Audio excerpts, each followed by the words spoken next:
নাঈম শেখের ঝড়ো ব্যাটিং, আফিফ হোসেন ও নুরুল হাসান সোহানের হাফ সেঞ্চুরিতে ভর করে 168 রানের চ্যালেঞ্জিং স্কোর তোলে বাংলাদেশ এ দল।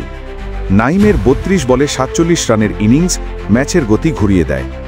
এই জয়ে সিরিজে সমতা ফেরায় তারা, হারায় বাংলাদেশ হাই পারফরম্যান্স দলকে।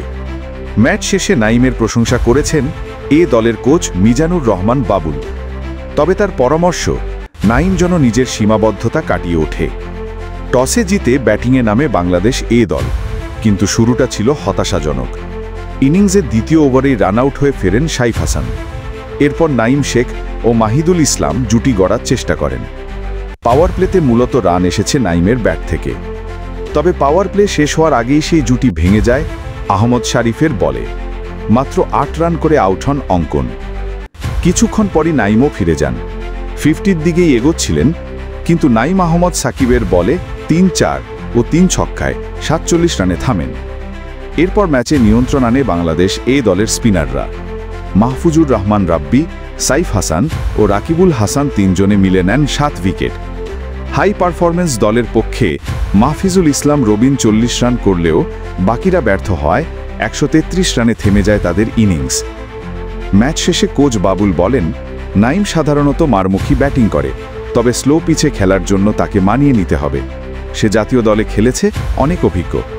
আজ সে তুলনামূলকভাবে ভালো খেলেছে। তিনি আরও বলেন, হাসান মাহমুদ জাতীয় দলে খেলার আত্মবিশ্বাস নিয়ে এখানে খেলছে। নাঈমও সম্প্রতি জাতীয় দলে খেলেছে। এই ধরনের পারফরম্যান্স ভবিষ্যতের জন্য গুরুত্বপূর্ণ। সোহান তো জাতীয় দলের একদম দোরগোড়ায়, তাই তার পারফরম্যান্সও আমাদের কাছে সমান গুরুত্ব পাচ্ছে। আমরা শুধু শিরোপা নয়, খেলোয়াড়দের আত্মবিশ্বাস বাড়ানোর দিকেও নজর দিচ্ছি। প্রথম ম্যাচে বাংলাদেশ হাই পারফরম্যান্সকে মাত্র 131 রানে গুটিয়ে দিয়েছিল মুশফিক হাসান ও মৃত্যুঞ্জয় চৌধুরীর দুর্দান্ত পেস বোলিং। অথচ সেই রানও তাড়া করতে পারেনি টাইগাররা। যদিও দলে ছিল নাঈম, সাইফ, আফিফ ও অঙ্কনের মতো ব্যাটার। ওই ম্যাচে মুশফিক হাসান নিয়েছিলেন 18 রানে 4 উইকেট। মুশফিক প্রসঙ্গে কোচ বাবুল বলেন, আমার দৃষ্টিতে মুশফিক ভবিষ্যতে সম্ভাবনাময় ক্রিকেটার। আমাদের দেশে এমন শক্তপোক্ত পেসার খুব একটা নেই। ওর স্কিল দারুণ, কিন্তু ইনজুরি প্রবণ। আমরা তাকে কাছ থেকে দেখছি। রিহ্যাব শেষ করে সে এখানে খেলছে। আমি ওকে নিবিড়ভাবে পর্যবেক্ষণ করেছি। আমার মতে এখন সে পুরোপুরি ফিট।